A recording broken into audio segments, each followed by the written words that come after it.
With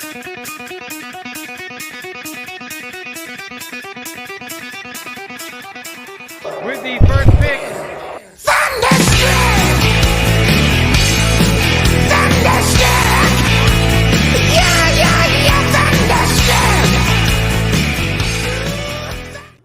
Welcome into the Fantasy Rant podcast. I am Dan Baker, accompanied by my fellow co-hosts Evan Gooding and Mason Beck. And today we have a special guest analyst joining us. We got Ryan Miner in the building. He is a lead sports writer for FF Faceoff and the co-host of the Beer Fueled podcast. He also does some great work throughout the year, but one tool he provides that I think is invaluable is he creates his own rookie ADP. Early in the offseason, he will go through the rookie ADPs. He's gotten a bunch of good dynasty minds together and finds his own ADP based on different weeks throughout the year. Really great tool. Can't tell you how much I appreciate that. I reference you all the time in my my articles that I write. Ryan, it's a pleasure having you on the show, man. I greatly appreciate that, man. I mean, thanks for that's actually how you and I actually met too, was on through Sleeper, like when I was doing all these rookie mocks last year. So I mean, man, it's great to see that someone actually appreciates it. Thank you very much about that, because I put a lot of work and effort into it, and usually I hit up Sleeper just to see hey, when our rookie's gonna come out. So this year they came out at the end of January, and right away that's when we started mocking. So from January basically till the first few weeks after the draft, we were constantly mocking, and I'm updating that constantly. And that's how you got the real dynasty heads in there. Super Bowl just ends. I mean, January is even before that, but Super Bowl ends. We don't have enough football that we dive right back into it for the next season. We get that cranking. And it's, in my opinion, so much more valuable and up to date than the rookie ADPs that Sleeper's offering at that time. So, yeah, really do love the work there. And then before we get into our news, we got news for you guys. We got Dynasty risers throughout the preseason. We'll each bring up one player that we think has risen the most throughout this preseason process so far. Then we have redraft values, busts, and deep sleepers on today's show. And again, before we get into that, we're going to hit you with the question of the day. Mason, you got the question of the day today. All right. So for my first ever question of the day, I'm going to do this because it's pretty relevant to drafts this year. The question is, who is the only wide receiver to be the first overall pick in ADP since 2000 besides Jefferson this year? In that episode, the answer to that will be coming at the end of the episode. So if anyone watching wants to give a guess at it, go ahead, and we'll see if you get it right. Yeah, if you guys can get the guess correct, we will throw it up on the show. And then before we continue, I'd just like to say thank you to everyone tuning into the Stadium Rant original. If you like our content, you should subscribe to our newsletter. It's free. It includes exclusive interviews, articles of the week, and discounts on some Stadium Rant merch. So you guys can sign up at StadiumRant.com. It'll be right at the top there. You can look at any article. Again, right at the top, you can fill that out, get all those free benefits. All right, so we're switching it up this week. Mason had the question of the day. Evan's taking over the news for this one. Evan, what do we got with the news? All right. Well, we're going to kick things off with Detroit, and Jameson Williams suffered a hamstring injury that will sideline him for the rest of the preseason. With this news and the 6-game suspension, do we think this will lead to a slow start from him when he comes back? Or is he just going to kick it off hot right when he gets back on the field too? Either or, I don't know. What do you guys think? Starting off with Ryan, our guest. Man, that's a hard question to ask me because I'm the Lions homer. I'm literally about 20 minutes away from them. And yeah, it's going to hurt him because he's not getting those reps now. And once the suspension fully starts, he's really going to be out because he can't even, I don't even think he can participate in any type of practice or anything like that. So everything he's going to do is going to start falling down. And he's going to start falling in ADP, but as he falls in ADP, I'm willing to take him. I'm still going to take him just because of that. There's upside there. You can't pass on it. No, I hear you there. What do you got, Mason? Yeah, I totally agree with that. I mean, if his ADP slides, I kind of agree that's a good thing for me personally because I'll take him if he drops a couple picks. I mean, who's their number 2 receiver? I think it's while he's Marvin gone, it's supposed Jones. to be Marvin Jones, which Marvin Yeah. Jones, Marvin Jones. we saw how he was in Jacksonville, and never really had breakout games, nothing like that. So, I mean, when Jameson comes back, he's going to be the obvious number 2 receiver behind Amon. And I think that team is a lot. Well, yeah, Laporta, but I'm talking receivers only right now. I love Laporta. But, yeah, I mean, I think it adds a little more value if he slides down into the ADP for sure. Yeah, and it pains me to say this because I got Jameson Williams in 3 out of my 4 dynasty leagues right now. But Ryan touched on it earlier. He won't be able to practice with the team. He's not going to be practicing with them for the rest of the preseason. And last year, we already kind of saw when he got back from his injury, he was very slowly eased into the offense. I could see a world where that happens again, where they start him off with a very low snap count. Maybe run him on some important plays where they do intend on using him. But I could see him really not making a fantasy impact for your redraft team until week 8. Right now, Fantasy Pros has his ADP at the 11-12. So late 11th round. That's pretty late as is. I would be willing to take him if he drops even a little bit further into like the 13th round or so. But right now, most leagues don't have a slot. Like their IR slot is not allowed to put suspended players in there. And for him to clog up my roster for 7, maybe 8 weeks with him getting back into the full swing of things, I'm mostly passing on him in redraft. But it does pain me to say. That being said, there's a window open in your dynasty leagues. Maybe you can throw out a feeler, see what you can go get for Jameson in dynasty. Yeah, honestly, the 6 weeks when it comes to dynasty does not impact my value on him too much. It does shock without him being able to be treated by the medical staff. He's gonna have to call up his hometown pediatrician or something to figure out what to do with his recovery. But I mean, at this rate, I'm getting kind of Will Fullerish vibes from him on what his career could look like. And I've heard a lot of other people say that, and I agree with it too. But it's not something I would turn down either. When we get to that late in the draft, I would definitely be interested in that. But all right, moving on from Detroit, we're going to go to Tennessee with Treylon Burks, sprained LCL, and now expected to miss a few weeks per Ian Rappaport. And now with Hopkins on the team and a new injury flaring up, what do we think Burks' best possible fantasy finishes in 2023? Kicking it off to Dan. All right, I have him. So right now his ADP is going in the late 8th. He's wide receiver 40 off the board. I do think that there is some value there if he doesn't end up missing too much time. But I do think with this very run-heavy offense that he's a part of, generally speaking, you don't see the wide receiver 2 on those teams having great fantasy value. So realistically, I think that he will end up maybe a low-end wide receiver 3 at best in fantasy. I think maybe there's some wide receiver 2 upside if Tannehill can come out and be as efficient as he was in those later A.J. Brown years, like 2019, 2020 when he joined the Titans. But realistically, I'm seeing him more as a mid-level wide receiver 3, and I'm probably passing on him for other options around his draft value. Yeah. I mean, ever since they got D-Hop, I've kind of been, a little off of Burks. I don't think that team has enough passing to, spread the ball to Treylon enough when Hopkins is obviously the number 1. And I would even say Okonkwo could be the number 2.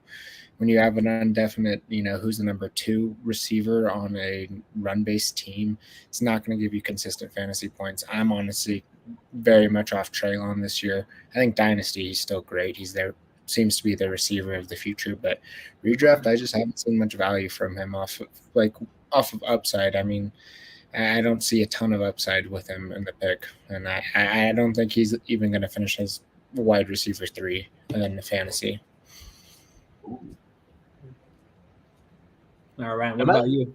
I'm gonna say, am I the only one going against the grain here? I'm buying him. Give me Treylon Burks, because you look at this offense, and in the past, as we've seen it, it's just been A.J. Brown, and then it's just been no one else. Now you actually get the DeAndre Hopkins there with Treylon Burks. You actually have a good wide receiver core. You have Chico Kwanku, like you've already said, and tight end. You actually have a legit passing game now, which is something that Ryan Tannehill hasn't had in a long ass time since the time he got Corey Davis, his big contract up at the Jets. So to look at it like that, Treylon Burks, yeah, you're getting that wide receiver 40, but is he gonna like break out? I don't see him breaking out into like wide receiver 2, like as a finisher. But I could definitely see him putting up wide receiver 2 weeks when he comes back healthy. Yeah, it's a good point to bring up because you got to look at it week from week. We're trying to win every week in fantasy, so he can provide those boom games. I'm just worried about those bust games personally. You guys are making me feel better from a dynasty perspective too, but I'm not happy about this at all. I had high expectations about Treylon before the Hopkins trade, so had to lower him a little bit after that happened, and now I got to lower him now a little bit more from the injury. So his trajectory is just not going in a good place for me right now.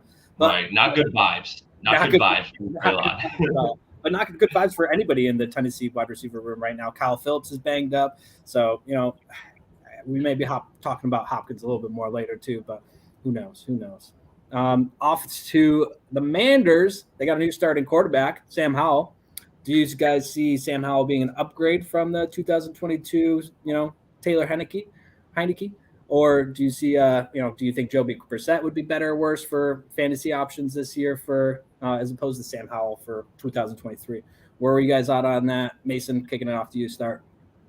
I definitely think Sam Howell's got a lot of upside. I personally have no problem in a 1 QB league taking him as my backup QB pretty later. Or, sometimes he's not even getting drafted, pick him up off the wires. I think there's a lot of upside there. The whole team changed ownership. There's a whole new atmosphere there, I feel like. A lot of upside. Let's see what this team can do. But personally, I think Brissett would be the better fantasy option there because he can run a little more.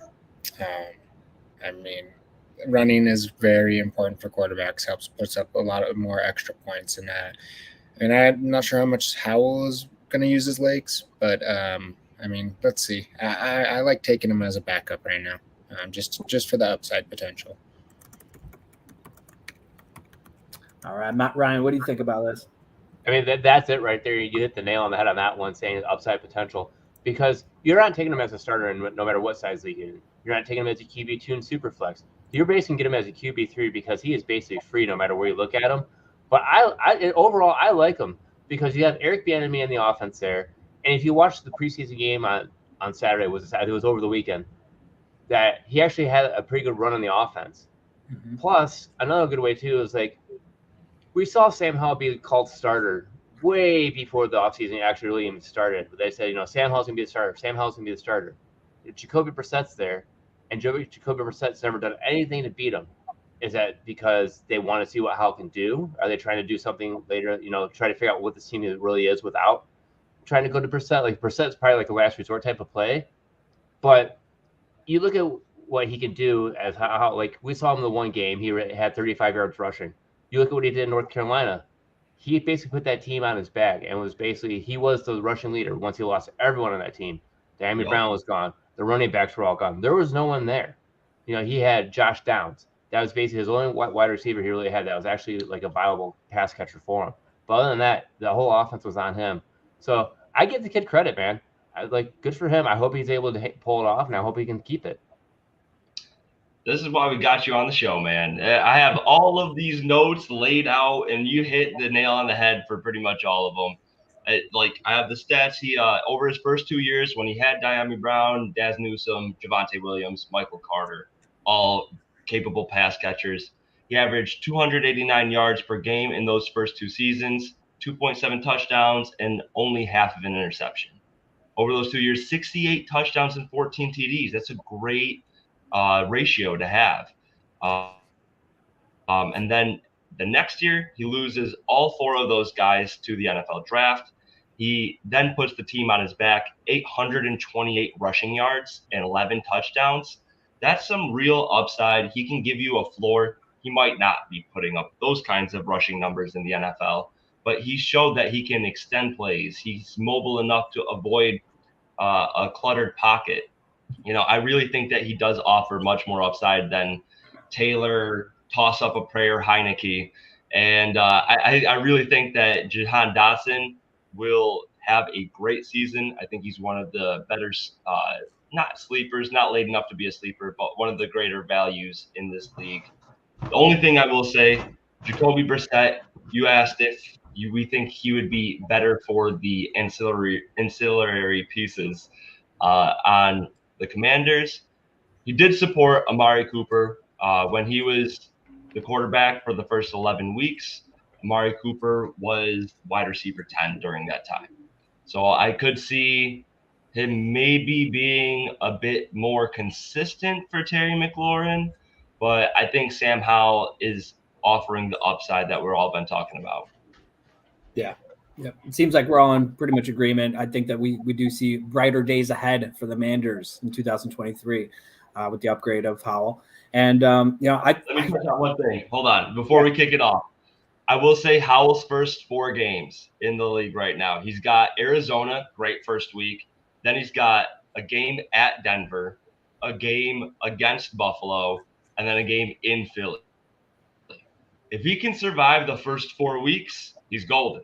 He'll sail from there on out. But it might be a little bit worrisome. We might hear those whispers of him struggling against those great defenses and whispers of Jacoby Brissett entering. Hopefully he makes it through that point. Sorry, Go back to you. No, Evan. no, I'm still on him too. You mentioned the word surviving, and that's I watched that game too, Ryan, like you were talking about, and how we made that run, and he had a ton of pressure. He was facing a ton of pressure from that defense, and honestly, when it comes to these rookie QBs, that's something that means a lot for me and their decision making and what they're doing under that pressure. And I thought he made some great decisions under pressure, and was moving around in the pocket really, really well. I think this preseason looked really, really good for him, and he went up in my rankings from this too. And I definitely think he's going to be a better addition than Jacoby. So this kind and he helped snap the Ravens' 24-game win streak in the preseason. Hey, get out of here, Ravens! Huge. No more.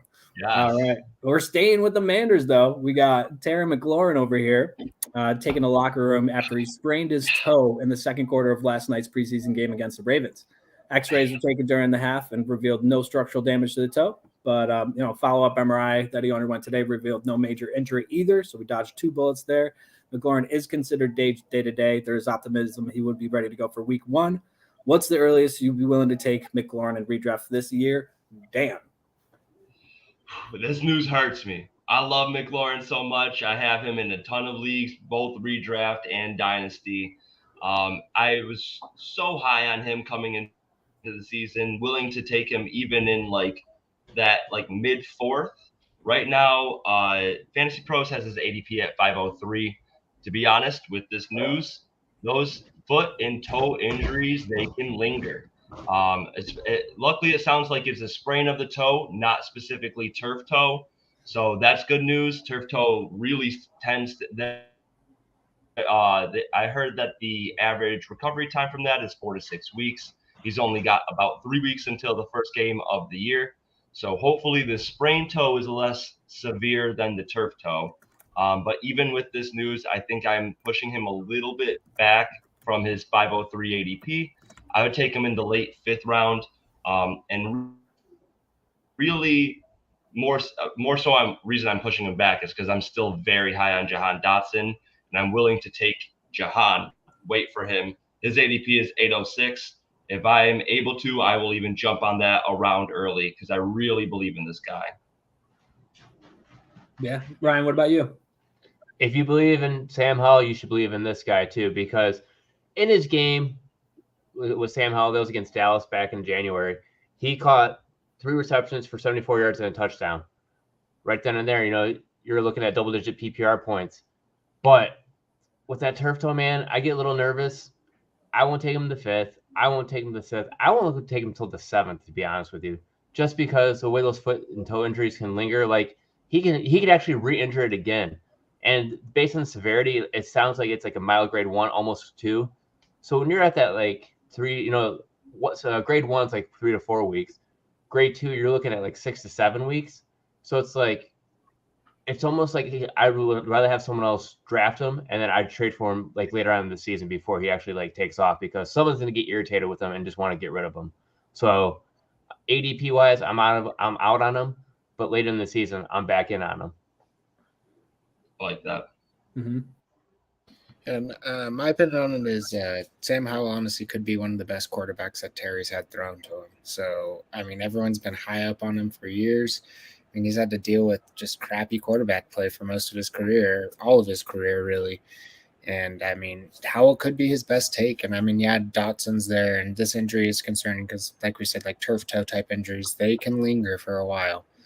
But, I mean, I think when he's healthy, I think he's definitely worth around where his ADP is. Maybe drop him back like 3-4 spots with this just the type of injury it is. But when I think he's back, it's could potentially be some of his best playing time we've ever seen from him fantasy-wise. Yeah, touching really quick on what you said, he's had 10 quarterbacks in his 4 years of ball. That's ridiculous. It's calling Sam Howell the best, though. That's saying something too, you know. But who's got to beat Ryan Fitzpatrick for a week? He's better than Carson Wentz for sure. So, hey, I think any rookie quarterback would be happy with Ryan Fitzpatrick's career right now. But all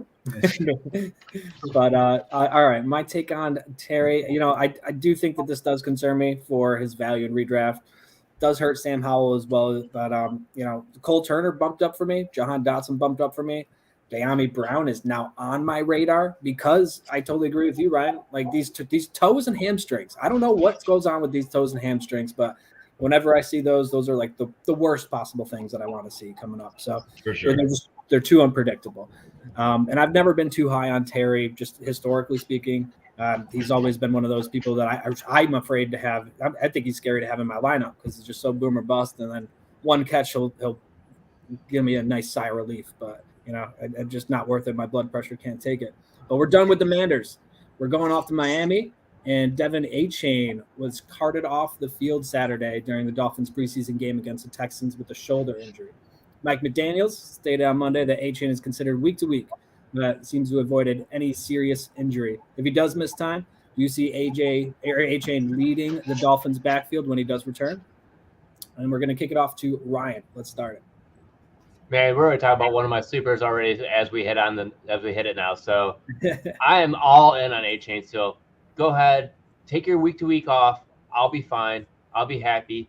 You are the clone of Raheem Mostert and Jeff Wilson put together anyways. We're all set. I'm not worried because all three of these running backs are going so late as it is already in drafts that you can grab one of the other two in Mostert or Jeff Wilson. So I'm still taking Achane every time I can get him. That size does not scare me. I know everyone's afraid of his size, but I'm not afraid of it. Nah, fair enough. Dan, what do you think? See, I am a little scared of his size. I love how fast he is. Dude is otherworldly fast. He does have some ability to run through the tackles. I love seeing that in the preseason. Even the play he got injured on, he had like a little scamper there, a little plus 10 yards. But then as soon as he gets grabbed, he gets picked up and slammed.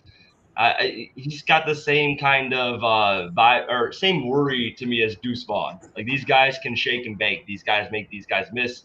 But as soon as one of these 250, 300 pounders get their hands on him, I am just crossing my fingers and hoping he's okay. So I already had Jeff Wilson leading the backfield in touches even before this injury. And now just in terms of overall touches, including targets, receptions, I am worried that maybe this shoulder injury will limit his catch radius. I really don't know the extent of the shoulder injury because it just happened a couple days ago. Not extensive reports on it. But on top of it, the Dolphins already target their running back at a very average rate. They were 16th in the league last year, targeting their running backs at 20.1%. So between them not throwing the ball to their running back a high amount, it's just average, and then with the worries of the shoulder maybe limiting the catch radius, he's definitely a little bit further back in my normal redraft ADP. But I will say that he's still a great best ball option, a great DFS play when we get to that time of year.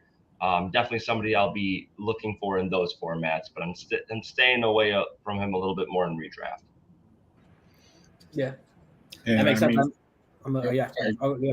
My bad, Mason. I thought you went already. Oh, no, you're good. Honestly, though, the only thing that really scares me about this injury, because it doesn't seem too serious, is if they go bring in a vet now because they're scared of, having a weaker backfield with him out or something like that. I mean, if he comes back and they don't go pick up anybody to kind of replace him, take care of it, fill that role if he's out, then I don't think it hurts his redraft value a ton. But I really like him this year. I think Dynasty, I think he's great long term because, who else is in that backfield? You got Wilson and Mostert, who are both vets on their way out pretty much. I think Dynasty is still a steal. But yeah, I'm not really worried about this injury. It's, the Taylor news, we heard a little something like, which we'll be talking about later. Miami showed a little interest, but we haven't heard much about them, like really showing a ton of interest. So I think they got confidence that he's going to come back and still, fill his role as we've all expected him to be. Yeah. I agree more with Dan on this one. I never saw him kind of leading the backfield right away before the injury. I also agree with Jeff Wilson. And, I don't even know if I ever see him leading a backfield. I do see him as more just like a complimentary back, not like and I don't even know if bell cows are even going to exist in a few years. But I am a little bit more concerned. I agree with Dan about his pass catching ability, and that's where he's I think shows the most promise. And if that's an area of concern for him, that's not really good for him this year for me as well, especially with all the competition he has. But in Dynasty, I do believe he's somebody I want. He's somebody I'm personally targeting as well because I do think that even as a complimentary back, he's going to have a lot of fantasy utilization. Right, but off of Miami onto Vegas, we're going to Josh Jacobs.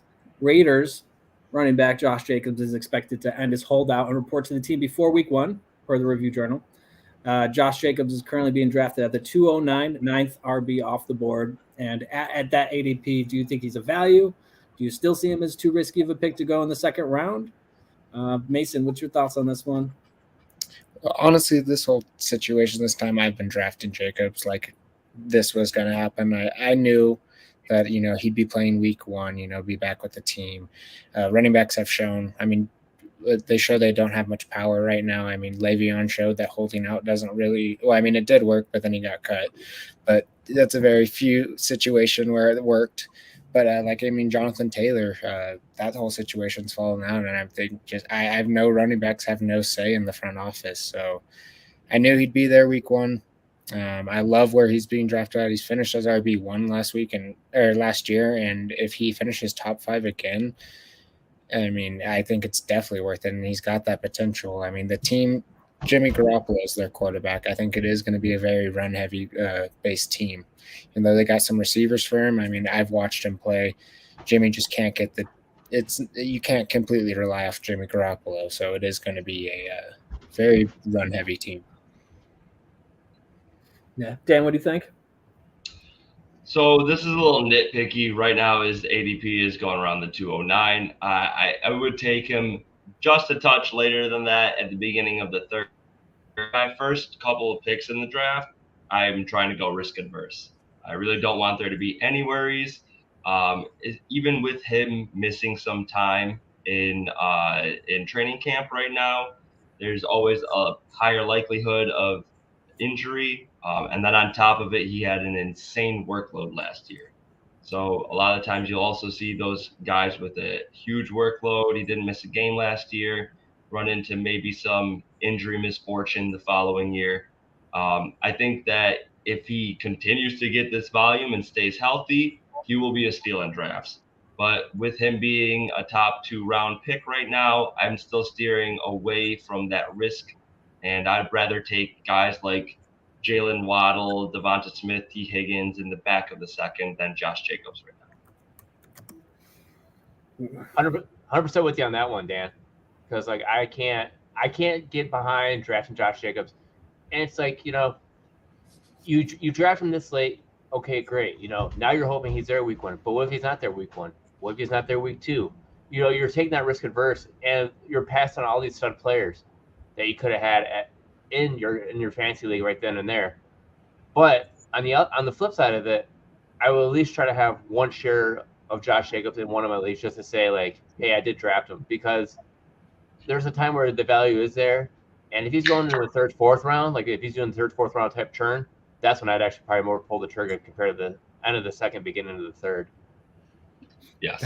That is so funny you mentioned that, because that's literally what I was just about to say. Like, maybe it's because I'm a Chargers fan that he's not on any of my rosters in fantasy. We do still have a couple drafts left, so I probably am going to regret not having him on my team. I think he's a huge value where he's at. I think if there was no holdout, he would be. There's unquestionably taken before then. So very realistic top 5 finish here, and if it wasn't for the holdout concerns, which I understand, but it seems like he's leaning in the right direction. That's kind of behind him. So time to readjust the value, in my opinion. One more thing on that too is, like, if you do take Josh Jacobs, grab Zamir White at the very end, because then at least you got that backfield locked up. That's one way to look at it too. So you have that safety valve, and if Josh Jacobs comes back, you just drop Zamir White. He was a late round pick. It doesn't matter anymore. Mm-hmm. I love that draft strategy. I just had a draft this past Sunday. I took a player that we will be talking about later, so he will remain unnamed, but he is injured at this time, and immediately just put him into my IR, and then I grabbed Zamir White off of the waivers, was hoping that Josh Jacobs stays off of the squad, but just like you said, now with this news, I already went in and added a different player. Causes me no harm to drop him, so it's always a good strategy. Yep, totally agree there. Off of the Raiders and now onto the Jags. Head coach Doug Peterson said that like Tank Bigsby's role will expand as the season progresses. How much of the rushing share do you think goes to Tank Bigsby in 2023? Ryan. 30 to 40% range. I mean, they don't want to give Etienne all those carries. Look how much more Etienne was efficient with his carries when he had less than 12. I think it was like between 10 and 12 carries. If he had anything around that, he was like an elite running back. Once he got above that, he started looking more like an RB2 because they were just running him into the ground. So you look behind what was behind Etienne last year, there was really no one behind him. So to have Tank Bigsby there, that's actually a benefit for Etienne and Etienne owners. Mm-hmm. So yeah, of course he's going to make a dent, because there's the bell cow thing is dying. There's like 1 or 2, maybe 3 bell cows at most. So we need to start getting used to this running back by committee thing and just move on from it. Yeah. Dan, what about you?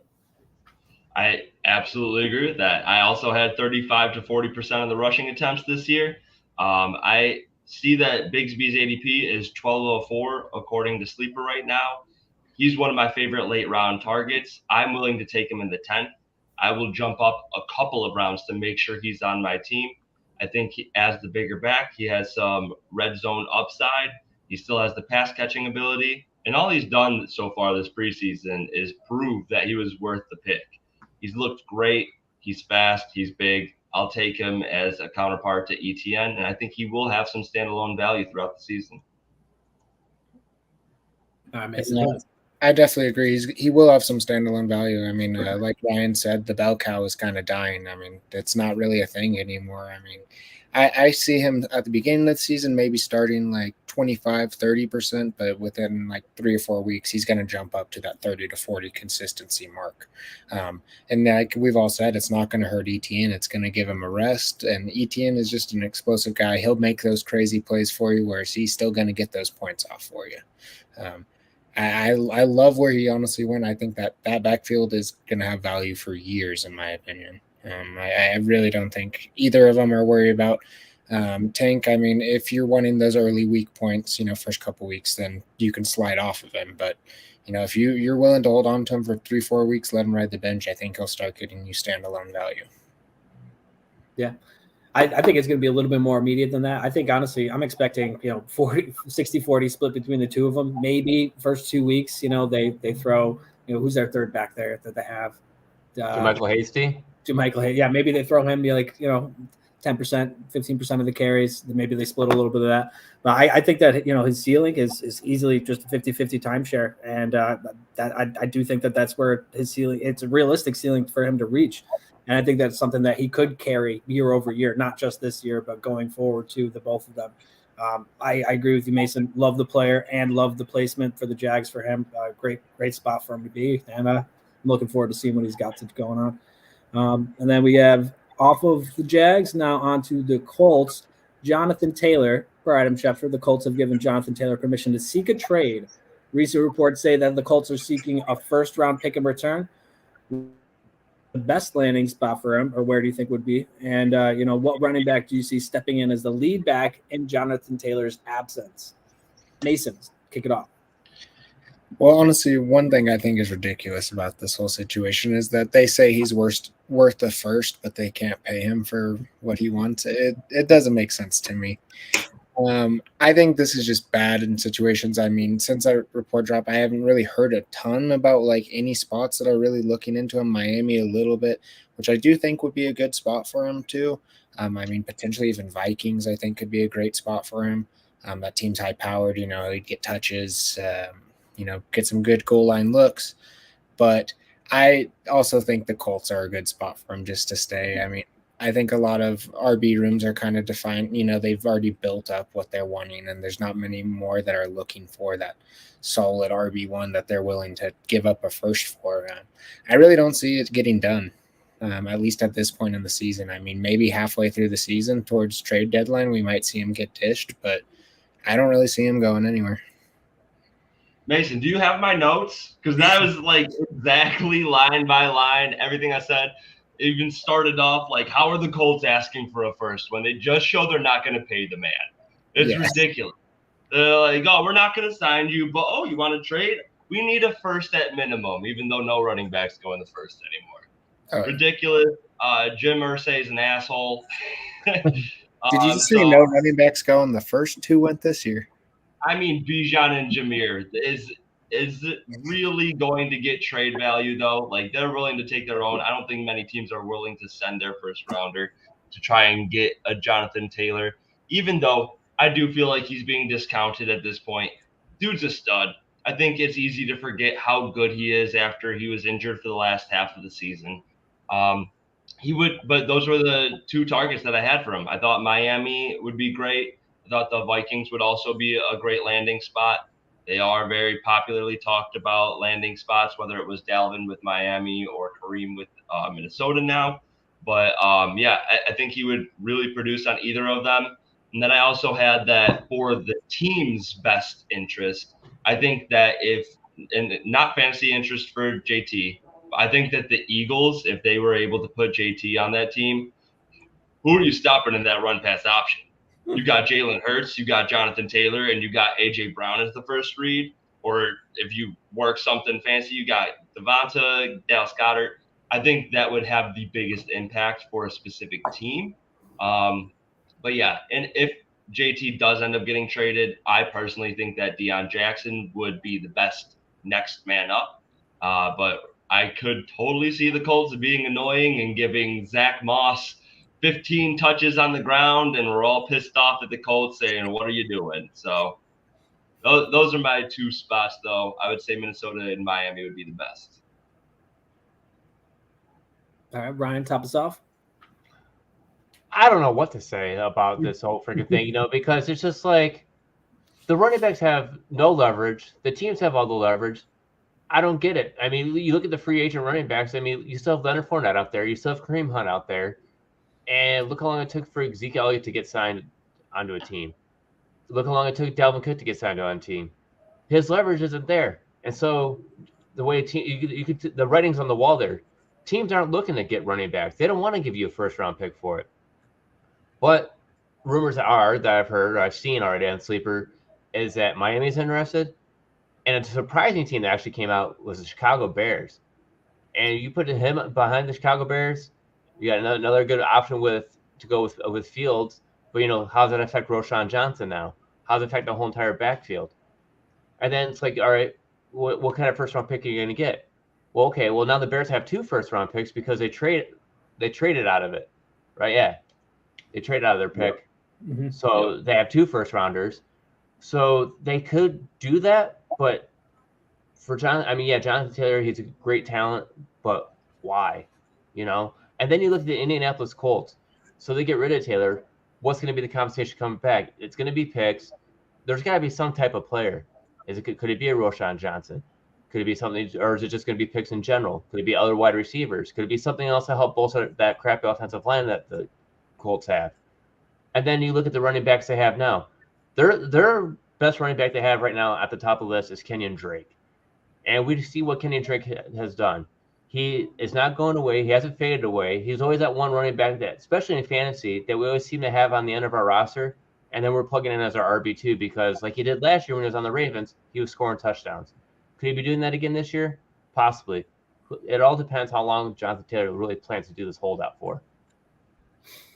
Yeah, that is the big question. How long will this last? I mean, how long could they keep it up for? I think it was like 8 weeks or something like that. I saw it before they like can't, or I don't know. I gotta look into that more. I think like the rookie contract, like if they have to do so many games, and if not, then they basically like forfeit the rookie contract, and then they still have it again. Never-ending cycle. Yeah, exactly. Oh, geez. Real quick, we got Corey Sowers coming in with the comment. I know this guy. He's a great dude. Bills fan. Definitely hoping that Jonathan Taylor stays out of the AFC East. Don't blame him. That is a powerhouse division. And if the Bills are hoping to hold on to that first place slot in the AFC East, I definitely would be hoping Miami doesn't sign JT. Yeah. Trade for him. I would be too. I don't think this gets done though. I think that's kind of what we're all in agreement on is that this would be pretty big reach if the team did want to grab him. And I think the best landing spot is the team that I think has the biggest need for running back is Carolina. I think that would be best for Jonathan Taylor and his value. But how dare you? Other than that, right now it's staying home in Indianapolis. And if he does leave, who's going to be relevant when when he goes? Nobody on the team right now. They'll probably bring somebody in, my guess, and that person would be the back that is his replacement and who's going to take over. Because I don't see Kenyon Drake, taking over that backfield. And maybe they have a ton of confidence in Evan Hall. That's the only person internally that I would think that they would give the shot to, the most shot to after that. But yeah, either way, just not good. So let's move on. We're going to be talking about Miles Sanders, who returned to practice this Monday. Miles Sanders is currently going off the board at the 412. Would you consider a value, bust, or appropriately ranked in this year? And then let's kick it off with Dan. So, I mean, he was kept out 11 days with the groin tweak. The groin's another one of those injuries where it can be a little bit touchy. It can last a little longer. It can linger. But with 20 games until the Panthers play their first regular season, I'm personally not too worried about it. I do think that Miles Sanders is a great value, so I would still be taking him around his ADP. I believe it's the early 5th. I can fact check that, but we can kick it to somebody else while I do that. Yeah. Mason, what do you think? I honestly like it. Sanders' value there a lot. Bryce Young, rookie quarterback, you never know what's going to happen. I think it's going to be a lot of run-based. I've kind of seen that offense. That's kind of how Carolina's been for a little bit. I mean, yeah, they had CMC, but I think Miles Sanders is no CMC, but I still think he's going to get some work. We've seen a lot more talk about him getting a lot more receptions again. And with a young quarterback, I think that will happen. He's had some pretty solid games. He was on the Eagles, which had, one of the greatest rushing lines offensive lines for RBs. But I honestly love him in Carolina. The behind him, there's not much. I mean, Chuba Hubbard I don't like him at all. I don't think he's a good NFL player, to be honest. I think it's Miles Sanders' backfield alone, pretty much. Yeah. Ryan, what do you think? Yeah, it's a clean sweep for me so far. I mean, I'm on board with Miles Sanders. When he went down and he was injured, they pulled him out right away. They basically say he's done for the preseason. So they already know what they have in him. They're not going to waste it. So he's going to be ready for week 1, I feel like. I'm still buying. Yeah. Yeah, I'm right now. I think he's a value for sure. I mean, there's nobody else there, and we were just talking about how bell cows are like non-existent. If you would have told me like 3 years ago that one of the last bell cows to exist would be Miles fucking Sanders, I would be losing my mind. But he's just not efficient enough for me to have interest in him in a committee. So if they were to sign somebody, I think you're better off finding an answer somewhere else in the draft, just because of the risk. Like I said, I think that this is the most RB needy team right now. That's fair. And then, Dan, did you want to finish anything off, or are we ready to move on? We can move on. All right. So Oh wait, we the got next we got Jay. I thought you meant JSN. I don't know if you want to skip over JSN. It's Okay. pretty breaking news. We can touch on it real quick. Yeah. I mean, he just broke a bone in his wrist Saturday during their preseason game against Cowboys, undergoing surgery. You know, with this news, do you see Metcalf or Lockett as values at the current ADP? Metcalf 308, Lockett 610. Ryan, what do you think?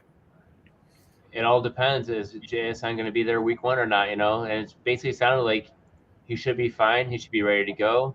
So I'm still drafting them where they are because I still like DK Metcalf either way. Because if you look at Metcalf before JSN, he had a career high 23 red zone targets last season. So if JSN's still out, he's the one big buy I like getting, and he can go back from that single digit touchdown to double digit touchdowns once again. Mason? I've been drafting DK pretty well. I mean, he's their number 1 receiver. Lockett's there, Jason's there. I mean, you could even say Noah Fant. They brought in Charbonnet, who's a receiving back. There's a lot of options there. And I mean, a wrist injury with a rookie who they spent a high value pick on. I think there's a lot of risk giving him heavy playtime, heavy target shares early on. I think he's going to be eased into it even when he comes back if, he misses a couple weeks or something. I'm not huge on Jason and as far as this year, but I think long-term, obviously Dynasty, he's a great pick. But yeah, really redraft, I'm kind of staying off of him. I think he still will have a productive year, but I don't like JSN where he's been was getting drafted even before the injury happened. I think there's a lot of risk there in taking it. All right. Dan, top us off. Yeah, I personally 308's a little bit too rich for Metcalf. If he drops into the 4th, then I'll take him, especially if I start wide receiver heavy, having Metcalf as a week-to-week upside guy if he does get those touchdowns. I think he's a great 3rd wide receiver to have if you go hero RB and can get Metcalf in the 4th. Personally, in like the mid to late 3rd, I've been staying away from him. However, I've been taking Lockett pretty much anywhere I can get him. 6'10" is great. I still think he stays as the primary outside wide receiver on this team, and he just has the most insane history. He has not finished anything lower than wide receiver 15 in the past 4 years, in what was wide receiver 17 in the 5th year beyond that. And then I'm about to pull up his reception perception from our Matt Harmon. He has been an elite route runner. Even last year, he was in the 96th percentile in terms of beating man coverage, in the 86th percentile against beating zone, even 84th against beating press. The dude is an elite route runner. He knows how to stay healthy. He stays diving. As soon as anybody big comes near him, he hits the ground. And I don't blame him. I'd be doing the same thing. So love me some Lockett in the 6th, and even at the 7th if I can get him. All right, I hear you there. I'm kind of the opposite. If Metcalf were to drop 2 rounds, I'd be in on him at that value. But Lockett, I'm not going to anywhere close to that, the 6th. He'd need to be probably like after the 10th for me, because I do think that JSN is going to eat into the workload a lot more than you're seeing over there. I know that history, has shown otherwise, but sometimes, history changes course. All right. With that, we are done with the news, guys. On to the next segment. Dan, kicking it back to you. All right. So next up, we have some preseason risers. We're all going to bring up one player that we think has risen the most throughout the preseason process, whether that be through training camp or some good games that they've had. We're all going to touch on one player that we think has risen during that time. So, Ryan, we'll kick it off to you. Who is your preseason riser? I like to dig deep on these when I do like my risers, because it's always that one guy that seems that no one knows about, that very few of us know about. And he's benefiting off an injury from another player who actually has a season-ending injury, and that is Trey Palmer of the Tampa Bay Buccaneers. So Russell Gage went down with a season-ending injury, and as of right now, Trey Palmer is looking to be on track to be the wide receiver 3. However, I get it. It's the Buccaneers. We don't like that whole entire offense as in general, just because it's Baker Mayfield. Me, on the other hand, I'm still a Baker Mayfield fan. I think Baker Mayfield can do it. But let's not forget that Trey Palmer, being a 6th-round pick, he was also a 5-star recruit that was at LSU before he transferred over to Nebraska. And even in Nebraska, he was even a star wide receiver there. So 6th-round pick, he's been showing flashes the past 2 preseason games. He has 2 touchdowns already, and they weren't just like 2. Yeah, I got a touchdown. They were 2 like fantastic grabs in the air type of touchdown runs. So he's going to be someone who's looking to push to make the 53-man roster. He's going to be out there lining up with Mike Evans and Chris Godwin. So he's definitely one wide receiver I see being penciled in as a wide receiver 3 there, and someone that you can actually possibly look into adding more on as the season goes on from the waiver wire. Raheem Jarrett, just as the name is ringing in the back of my head. Raheem Jarrett, that number 3 option you kept saying. So I don't know. There's a little conflict of interest here, maybe, but that's fine. You want to touch on it, Evan? Yeah, let's go. I mean, he's got the most reception yards in preseason so far. He went 3 receptions, and each one of them over 20 yards. So he's showing that he's a true deep threat right now. And that's something that, maybe Mike Williams or Mike Evans and, Chris Godwin, if they do end up losing any speed or any wheels, he could be that answer. So I think that gives him a little bit more of an edge over what Trey Palmer's capabilities bring. Because, I mean, even his teammate, Trey Tucker, was drafted before him, too. So He wasn't even the best on his team in college, according to how NFL scouts view it. But just my opinion. It will be interesting moving forward because Mike Evans is on the last year of his contract. I really don't think that they're going to look to re-sign him, even if he does have a decent year when he's going into 2024 at age 31. But Trey Palmer has a completely different skill set anyways. I could see what you were saying earlier, and Jarrett maybe taking over that Mike Evans role since he's a bigger guy. But Trey Palmer, 4.33 speed. That is blazing. We will take that all day. That's got some great upside, especially late in Dynasty drafts. And I forgot to mention that earlier, but we are talking Dynasty for these preseason risers. We're looking at the long term here. So I could see Trey Palmer absolutely stepping into that role. And even Chris Godwin only has this year and one more year left on his contract. So I could see them looking towards the long term and looking for these guys to fill very different roles between and hopefully they step into those roles. Palmer did have a good year in Nebraska with his last year. Seemed like he did have to transfer out of LSU in order to have that production, but 71 catches, 1,043 yards, and 9 touchdowns in that final year. He's got the production, he's got the speed, he's got opportunity ahead of him. So I do think that's a great pick. Mason, what do you think? I mean, I don't know. I don't really have faith in the Bucs receiving core really at all. I think I mean, he could evolve into something, but I think that whole team's going to go into an entire rebuild situation after this year, unless Baker or Trash do manage to get it done. I think maybe he has a year or 2 where he can rise to relevance, just because they maybe get rid of Evans, get rid of Godwin, just complete rebuild. But I think not. He doesn't have like super long-term value, because I definitely think they'll be bringing other people in at some point to try to improve that wide receiver core with youth, and I just don't see him ever really making super relevance. Okay. So Mason, we'll kick it to you next for your preseason riser. Who do you got? I'm gonna go with Cedric Tillman, wide receiver for the Browns.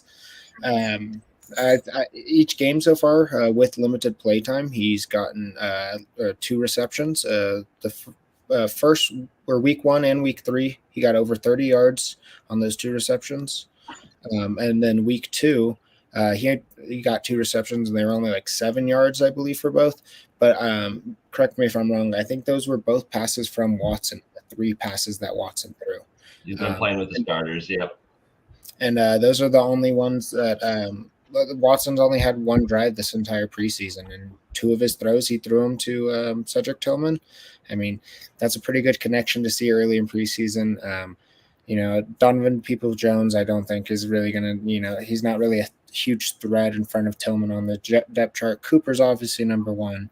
And then Elijah Moore, I mean, he's got some stuff to prove this year. He's already got injured. I think there's a lot of potential for Tillman and what he can evolve to, especially if he does, build that connection with Watson, because Watson will be there for a while. Yeah, he will. Like Dan's happy about that. No arguments from me, man. We got Elijah Moore and Amari Cooper they have 2 more years left on their contract. Donovan Peoples-Jones will be gone next year. So I do believe that Tillman takes over that secondary outside wide receiver role. And then there's the potential after Cooper and Elijah Moore are gone as well that he could step into that wide receiver 1 role for the Browns if he's ready to do that. And he was pretty dominant at Tennessee. Big body, makes a lot of big contested catches down the field. I love to see that from our wide receivers. We've needed a little bit more big play aspect to our offense. So I love that pick. Tillman's definitely a big riser in my books. Yeah. Ryan, did you have any thoughts on Cedric Tillman? No, they all sound great. Sweet. All right, Evan, we'll kick it to you for your preseason riser. Oh, the Cinderella story. Dad drafted him, you know. We're talking about Deuce Vaughn, and clearly raised in a football family. I get size does matter in the NFL, and it's actually mattering in his favor how small he is. I mean, people are saying, like defenders are saying, they can't see him. And if you're watching the tape, it looks like they can't see them because they're struggling to even get a hand on him. So he's proving to be an asset just all over the field, whether it be receiving or running. And it's especially in the red zone, too. I was not expecting him to be so successful and efficient in the red zone. And he's still, people aren't getting hands on him a couple yards out from the end zone. So I think that the opportunity is there for him. Obviously, he's got Zeke's big bowl to be feeding off of. And I think that there's enough room in that bowl for him and Tony Pollard. I like that a lot. I do think Deuce Vaughn has been showing that despite his size, that he can still make things happen in the NFL. When we see a guy that comes into the league that is 5'5" and 179 pounds, obviously there is some worries. Like I was saying earlier with A-Chain, there's that worry if anybody gets his hands on him and just lands on him wrong, he could be out for the season. But he's shown that he's got a ton of shake in his game. It's hard to get your hands on him. He did have one of the craziest production profiles in college. He had 1,800 scrimmage yards in his last 2 seasons and 34 total touchdowns during that time. So he's got a crazy production profile.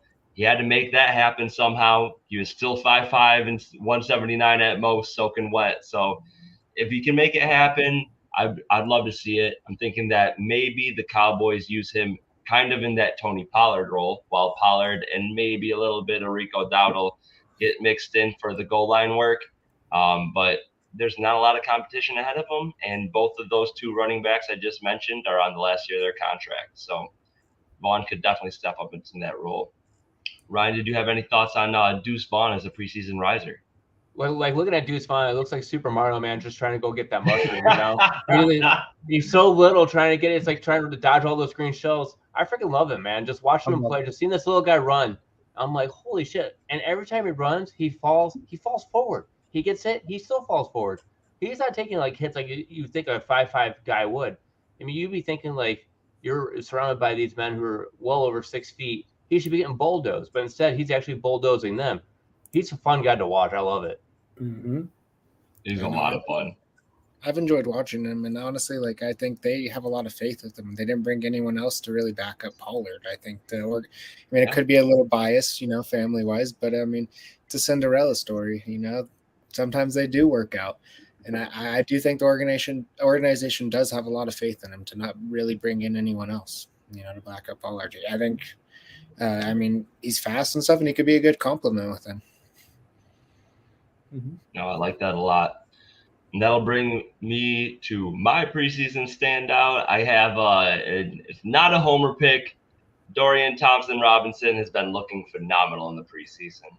Something that I've been very used to seeing as a Browns fan is, and I've talked about on the podcast a lot, but Baker Mayfield's little hitch where he's not actually throwing a pump fake, but he looks like he's just indecisive. Dorian Thompson-Robinson's been doing the opposite of that. When he sees the guy open, he throws the ball. He's very decisive. And then when the guy's not open, he doesn't hesitate. He takes off on the ground and picks up what he can. It's a very short sample size, but in this preseason, he's thrown 46 attempts, completed 30 of them for 348 yards and 2 touchdowns. He's also added 13 rushing attempts on the ground for 65 yards. Through the air, his completion percentage would have been 18th in the league last year, and he would have been tied for 8th in terms of yards per attempt. I like those types of numbers. He's moving the ball. He looks confident, and that's really what I'm looking for.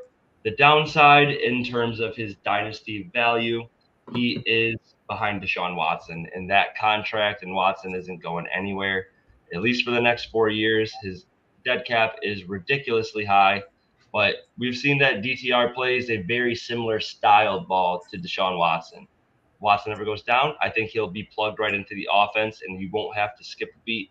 I think that he can keep up the general production of the offense, and he's just an athlete on top of it. If he continues to show himself throughout practices, preseason, in the future, I see him maybe being trade bait, or maybe the Browns are even confident enough to try to trade Watson if someone's willing to take on that massive contract.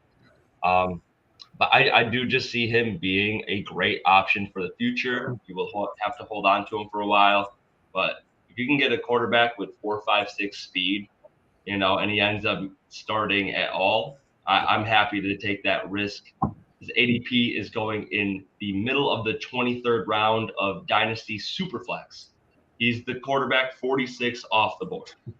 That's not a lot of risk when you're trying to take a late round dart throw. So I like him, and I think he's been proving himself in the preseason for sure. No, I definitely think he's looked good. Just where he's at is not a good spot because of Watson's Same contract. thing, Mason. Same exact thing. It's the worst. It's like one of the worst spots. Oh yeah, no, Right. it totally is the With that worst contract, it's for a tough. young guy. We all preach it, though. In Dynasty, we're supposed to go talent over opportunity because the opportunity can change at the blink of an eye. Trying to practice what I'm preaching here, but it is difficult when you see the next 4 years potentially being a waste. Mhm. Ryan, did you have any thoughts on DTR in this preseason? No, man. I mean, he looks really good, and worst case or best case scenario is he could become like the next Jimmy Garoppolo and be traded to a team and be a starter for some NFL franchise. And next thing you know, that late round pick that you had in your rookie draft is now worth a first round pick or more. Yes. Yep. That's exactly what we're thinking here. Again, talent over opportunity. Things change in the NFL week to week, nevertheless, in the next 4 years. Hard to predict. So for this next segment, we're kicking off to a redraft mindset. We'll have values, busts, and then sleepers. So Mason, me and you have opposing values here. So I am going to kick it off to you. I'll take it after you here. But who do you have as your value this year in redraft? I have George Pickens, who in redraft is going around 80, I believe, right now. That's his ADP. I think Pickens and Pickett are both going to have big improvement years. Pickett start. I'm sorry, I'm getting them mixed up because their names are familiar. Pickett, the quarterback Pickett will be. I think he'll have an improvement year for sure. That whole team, I feel like, got better this year. Pickens is just a monster. We've seen him have some crazy catches. I think he's going to be a big boomer bust guy. I think he's going to be could be like Terry McLaurin value. I don't think he's going to be a first 2 round next year's draft or anything like that. But I think, he could end up around where like Terry McLaurin is, similar player, big boomer bust, where he's going to get you those games where you're just like, wow, like I should be drafting this guy early. But he is going to have some of those games where they're very lackluster, in my opinion. And contrast to Dan Pick, I don't like Deontay Johnson. I haven't for a while. Spoiler! What's going on here? Love it. No, I'm not a big fan of him. I mean, I think it's going to be Pickens and Freiermuth, big old Pat. He's going to take over the number 2 spot. All right, so I'll just kick it off with my Deontay stuff here. I mean, all right, I'll kick a quick counter to George Pickens. George Pickens has atrocious separation numbers. According to Matt Harmon's reception perception, last year he was in the 34th percentile against man coverage, where you would expect him maybe to have a little bit more success. And then he was in the 5th percentile for zone coverage. The benefit to picking George Pickens is he is a monstrous human who can indeed take over. He can make contested catches. That's great. I don't see Pickett taking those shots too frequently. I do think that when you have a guy like Deontay Johnson who can just get open on his own volition, that I would rather throw it to the open man. And then on top of it, George Pickens, in the round he's going in, the average draft position is the 705. We have Jordan Addison, Jahan Dotson, JSN, and Deontay Johnson going behind him. I'd much rather have any of those players. And then just to touch on Deontay Johnson a little bit more, last year he was wide receiver 28 with 0 touchdowns. 0 touchdowns. That's not going to happen again. He's averaged 6.6 touchdowns per year every year before that in his career. If he had those 6 touchdowns in last year, he would have been wide receiver 20. It would have been a mid wide receiver 2. I think the perception on him would be vastly different. And then again, just to touch on the route running ability in comparison to George Pickens, he was 85th percentile against man coverage, 88th against zone, and 84th percentile against press coverage. Everything he does, he gets open. He's a separator. And I think that's what they're going to be looking for with the second-year quarterback, still trying to get his feet out under himself. But yeah, and on top of it, just to points in both of our favor. Steelers last year, 12th in terms of target percentage to the wide receiver. They threw the ball the 4th most in the league, 39.3 pass attempts per game. So whether it be Pickens, whether it be Deontay Johnson, or even Pat Freiermuth, there are going to be. Kenny Pickett didn't look good last year, and they still threw the ball a ton. So there are going to be opportunities for all of these receivers. Yeah. All right, Evan and Ryan, I'm curious, with these guys being so close in ADP, Ryan first, who are you targeting more in redraft leagues, Pickens or Deontay Johnson? I'm going Deontay Johnson just because he gets the targets. And you look at the targets as a team as a whole, because George Pickens was actually number 3 on the team, where Freiermuth was actually the number 2 target. So it's like, if I'm going to draft the Steelers in any order, I'm going Deontay, Freiermuth, and then Pickens. Hell yeah. I'm flipping the script back towards Mason. No! Even. I'm going George Pickens all day long. I would probably I'd say there's a clear 3-round separation in those guys. What? Yeah. I agree with 3-round separation, but it should be the other way around. Yeah, I know you do. I know. Right. You do. Right. No, but it's just ability to make those contested catches. It doesn't matter if they're literally taped to him. He's going to catch the ball, and he's going. Yeah. He may not get a lot of yards afterwards, but he's going to be a huge red zone threat. These are the numbers that he put up his rookie year. You guys are going off of last year, rookie year. So I think there's a lot of room for improvement there, and I think that he's going in the right direction for that. We're going to have to make a bet, you guys. It's going to come down to this. I'd take a lot of bet on this one all day long. George Pickens all day long. I'm going to post it in the comments, too. If you guys have a suggestion for something that's not going to break the bank, but is a solid punishment, we're still looking for some punishment options, but we need to make a bet, Pickens versus Deontay here. Yeah, it's got to happen. In the meantime, we can kick it to our next value. Ryan, who do you have as a value this year in redraft leagues? He's a value because he's injured, and a lot of people are passing on him because they don't know when he's going to be back. I'm going out there with Kyler Murray, man. I'm not taking him as my QB1. I'm drafting him as a QB2. He's going so late. He's going as QB20 right now in drafts. He's basically free. If you look at Sleeper itself, I think he's like pick 170-ish. Let me look real quick. 167.4. I was very close.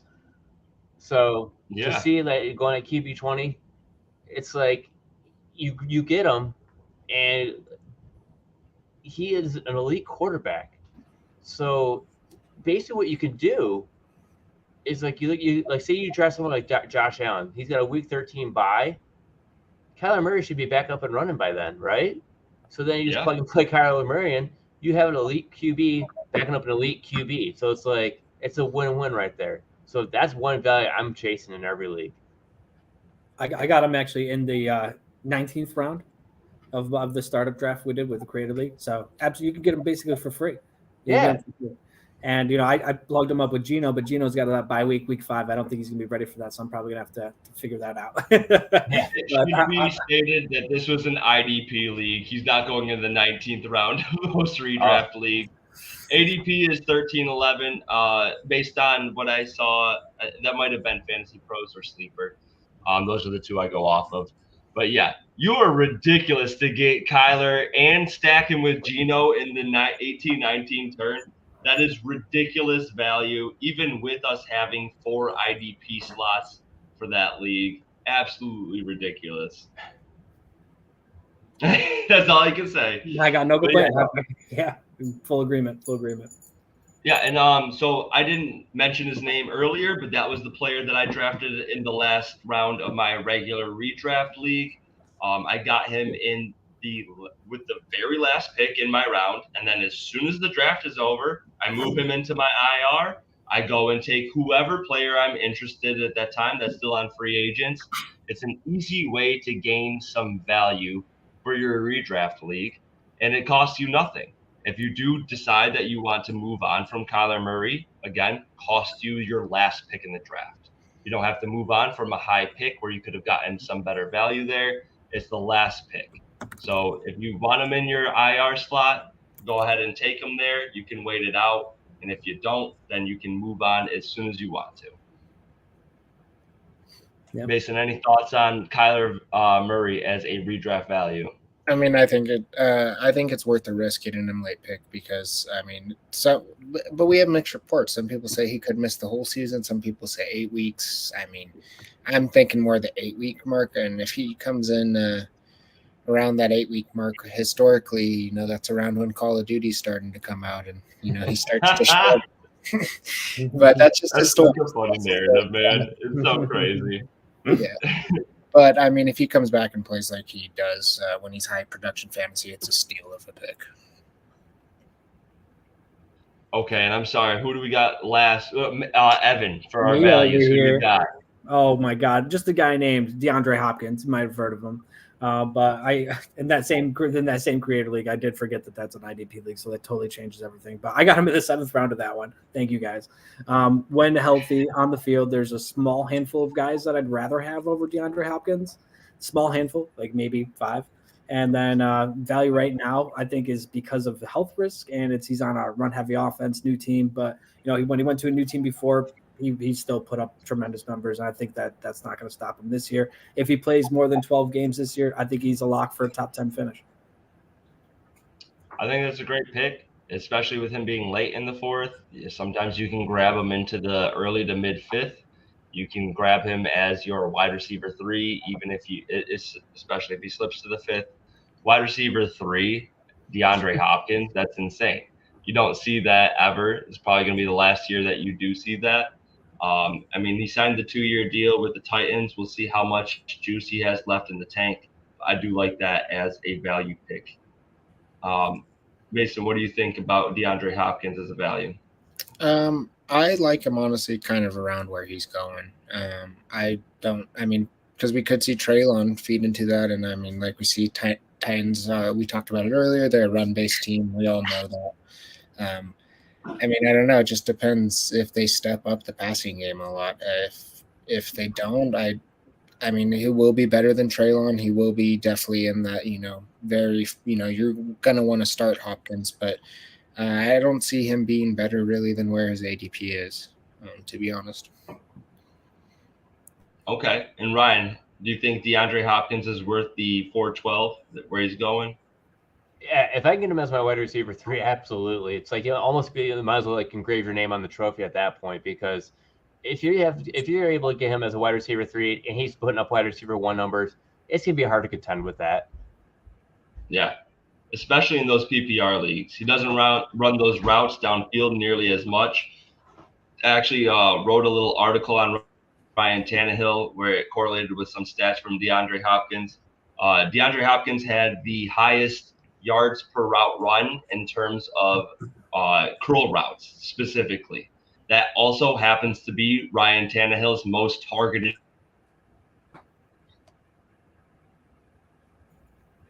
in his entire career. So if you got DeAndre Hopkins breaking off more than he should with those routes and Ryan Tannehill throwing them frequently, he's going to rack up a ton of receptions and still make the most out of it. Hopefully Treylon Burks can come back so he can stretch the field a little bit, take some pressure off of DeAndre. I do personally think that DeAndre will be better with a slight threat of Treylon across the field. So hopefully he can come back from that LCL sprain soon. All right. This moves us on to our bust segment. Ryan, I'm going to kick it off to you. Who do you think is a bust in redraft leagues this year? Alexander Madison, because he hasn't ever done it without going against a bad run defense. If he was so good, why was he not playing over Dalvin Cook last season? Dalvin Cook didn't look that great. He wasn't that great fantasy-wise. But he did have over 1,500 yards. I'm speaking Dalvin Cook here still. But Alexander Madison was never one to ever push him to be on the field. So why are we so high on him? Just because he's the RB1 there right now? Who says they're going to run the ball even more? I just don't see it in Alexander Madison being a top 20 RB right now. That's completely fair. Yeah, a good point in terms of how much they passed the ball. They were top 3 in the league in terms of their passing percentage. I do think it is just the whole idea of him having the entire backfield to himself, but they've been one of those teams that have been looking for another running mate for him. If Kareem Hunt goes and signs with the Vikings, are we taking Madison in the mid-5th, early 6th like he's been going? No shot.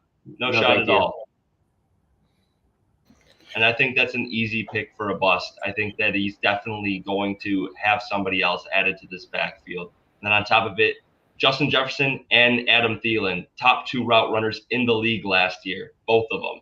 Out of anybody in the NFL, they like to go to their wide receivers, and now with a younger, better Jordan Addison, more likely more targets to the wide receiver. So I definitely agree with that Madison pick there.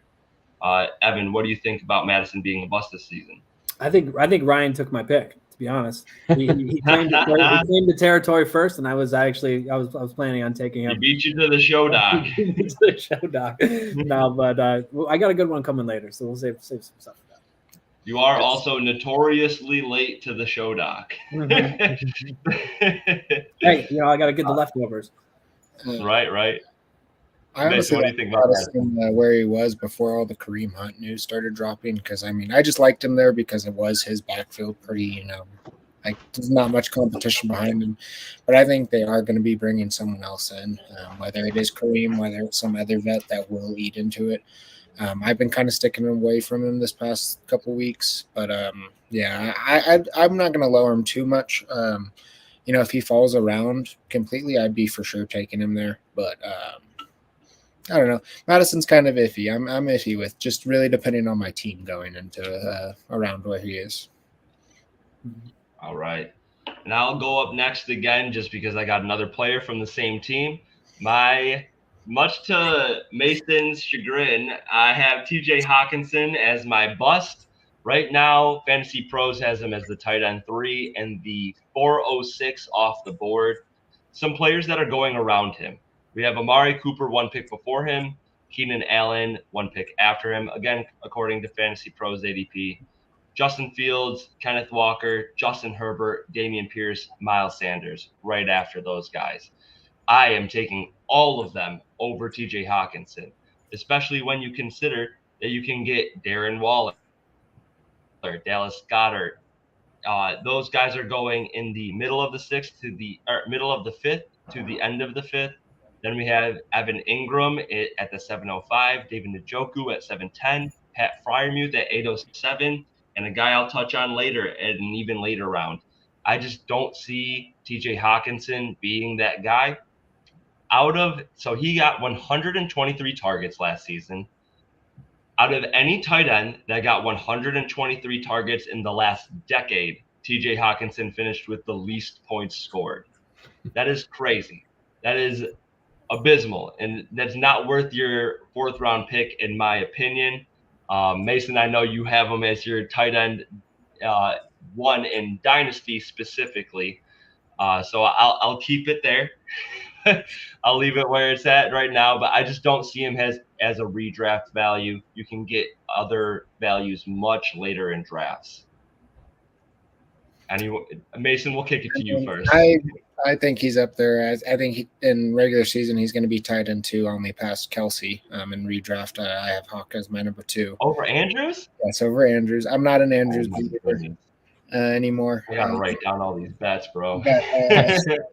But I mean, like we were talking about, we don't think that Vikings are going to be as much of a running team. We just touched that with Madison, so that's going to lead to increased target shares, increased targets towards Hawkinson. And yeah, they brought in Addison, who could be better than Thielen was last year, but I still don't think that's necessarily going to hurt Hawkinson's value a lot. Could spread the ball more, take some pressure off of him. Last year I truly think it was just JJ and TJ. They were the only ones, and then Thielen and KJ. There's a lot of KJ Osborne. I think they took a little bit off, but not enough of pressure that was really on Hawk. And I think Addison helps him a lot, honestly. Yeah. I mean, do I think TJ Hawkinson's a bust? No. Do I think he's being drafted too high? Yes, I do. But I think that has more to do with the fact that he plays tight end. Ryan, do you have any thoughts on TJ? No, my tight end is a tough position to follow. And it's like, if you look at it, Travis Kelce was like the number 1 tight end, and it was by a large margin. He was 100 points better than number 2, TJ Hawkinson. And that was by 100 points. And you look at that 100-point scheme, or that separation, that's the same from Hawkinson all the way to tight end 17. There's never been that type of discrepancy that big between tight end 1 and tight end 2. And then also, this is also like one of the lowest tight end scoring seasons compared to the top-ranked tight end and everyone else. So if everything goes back to normal, Hawkinson should not be anywhere near the top 2. He should be more like pushing 4, 5, 6. So yeah, I'm absolutely like passing on him too. Mm-hmm. Yeah, that's funny. I was going to bring up that stat last, that exact stat. The tight end 2 to tight end 17 just doesn't offer a big enough point differential for some of these values going on later in the draft. But we can move on to our next bust. Ryan, who do you have as your bust this? Oh, you have Alexander Madison. Yeah. Evan, who do you have as your bust this season? Oh, I got Deebo Samuel. That same draft that I drafted DeAndre Hopkins in the 7th. It is IDP. Granted, there's 2 IDP players taken before him in that draft, so only 2 really affected it, Michael Parsons and some other dude. But I think that there's too many mouths to feed over in the 49ers. And Brandon Ayuk, he stepped into an increased role last year, and I don't see that going down. I either say that like staying consistent or going up. And Kittle missed weeks. CMC didn't have a full year last year, and all of that going in his favor, and he still only finished as the wide receiver 40 in PPR. It's way too high draft capital, and for somebody that, like, a lot of those guys that are being drafted in the top 3, 4, 5 rounds, they're still going to have a lot of feasible, like a lot of good value, even if they don't hit completely. If he doesn't hit, I feel like you could be really just have complete dead end on your hands here. Yeah. Mason, we'll kick it to you first, since you're the resident 49ers fan on the podcast. Yeah, I just got to say, don't ever expect Deebo to do what he was doing 2 years ago. That was a total thing. Like, Ayuk wasn't even, he was in Shanahan's dog pound. He had to work his way out to, this last season to actually become our leading receiver. I mean, there's Kittle there. We added CMC. We have Mitchell as our backup. So Deebo's never going to be in the backfield again. He's never going to have those running touches. He'll get a couple. But, he's so talented, but he's really a complete boomer bust player. And where he's going in the draft, I don't like taking him as a boomer bust, especially because I think he'll probably end up with the 3rd most receiving yards out on the team after Ayuk and Kittle. You heard it here first. Mason hates Deebo Samuel. I don't hate Deebo. On to you, Ryan. No. I do got to say this. Like, even before Deebo's blow-up season, he didn't have any – he was injured the whole time. He hasn't had any, like, real solid production season besides the one he obviously blew up on. No, yeah, I'm here with you. Right. And those rushing touchdowns really killed it for him, That's what really boosted Deebo Samuel up in 2021. And then 2022, we were already looking at him as a bust anyways. And sure enough, that's what he did, because everyone was reaching on him 2nd, 3rd round. And he's still going too high in my mind. So give me a Brandon Ayuk even later. Mm-hmm. Yeah. Ayuk's going like 7th round? Yeah, it's ridiculous. Yeah. And he was the leading It's receiver crazy on the how team. much he's dropping. Yeah. And Ayuk has some good red zone upside too. He got I think he had the most targets inside of the touchdown, inside of the red zone in the past 2 seasons. So I like him, especially when Kittle is injured and he might be to begin the season. He's got that abductor issue going on. So I could definitely see Ayuk taking over the main pass catching role there.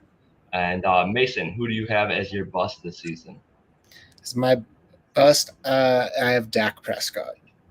I've been a Dak hater for years, and it might be because I don't like the Dallas Cowboys at all.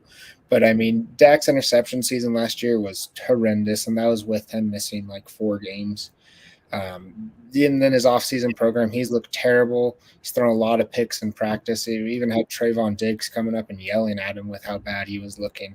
I've heard it, even Jerry Jones isn't even talking as well about Dak, which we all know he always talks great about Dak, how he's the best quarterback in the league. We're not hearing that as much anymore. We're even hearing some Cooper Rush stuff. And I mean, when you got this guy, Dak is going like top 12 QBs, I believe, in drafts.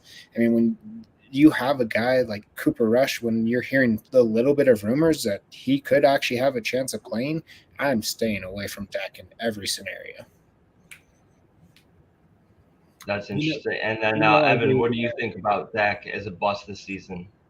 I agree with you there, Mason. I mean, we saw eye to eye from his perspective of his value dynasty, and we seem pretty close. I do think he's going to be a little better than the credit you're giving him for from a redraft perspective. I mean, he did. He's still got a ton of weapons out there. So I think he's going to put them to use, and they're going to put up some points. But it is going to be more rushing heavy, and just not super high. I'm staying away from him too. I'm just not crazy about him. Ryan, what do you think about Dak this season? I'm gonna go the other way. I'll take him just because it's a whole different offense. I'm curious. I think they're going to throw it more, so I think it's preseason. Get the interceptions out of the way now. That way, when the season starts, he can go ahead and go throw 30, 40 touchdowns again. I don't know. That's what I'm hoping for. That's just because I have CeeDee Lamb in a lot of my leagues, so I just want a good season from Dak Prescott again. And I'm honestly with you. Last season, after Dak got back from his thumb injury, even including the very first game back from week 7 to week 18, he was the quarterback 6 on the year. From an NFL standpoint, you definitely do see, obviously, interceptions hurt. But we've seen Jameis Winston with probably the most interceptions ever in a league. I think it was 30 interceptions on the season or something ridiculous. It didn't hurt him that season. I don't think that the interceptions are going to hurt Dak too much. Dak does throw quite a few interceptions. However, we see the Cowboys putting up numbers still. They still score a lot, and they did not despite bringing in Brian Schottenheimer, which is my main worry about running the ball so much, and then McCarthy saying that they're going to run the ball more. They haven't made any roster moves to prove that. They just still have Pollard and now Rico Dowdle as their running back too. Maybe Deuce Vaughn comes in, but again, we've talked about his pass catching ability. The Cowboys didn't throw the ball that much last season. Let me take a look here. They were 24th in the league at 52.7% of their plays. They threw the ball. That is pretty low for Dallas. I think that it could take a step up, like Ryan was saying. I think they might throw the ball more than they did last year. So I don't see Dak as a bust where he's going in drafts right now. But that being said, I'm not trying to lean on him as my QB1 in redraft either. All right, so this will bring us to our sleeper segment. We're trying to go kind of deep sleepers here, but generally speaking, just a guy who you think is being taken too late in drafts. It's a little bit different than a value just because these are going in, generally speaking, at least the 9th round or later. Ryan, we'll kick it off to you for your first sleeper. Yeah, I'm changing mine because we already talked about Devin A-Chain earlier, so I don't really want to reiterate it.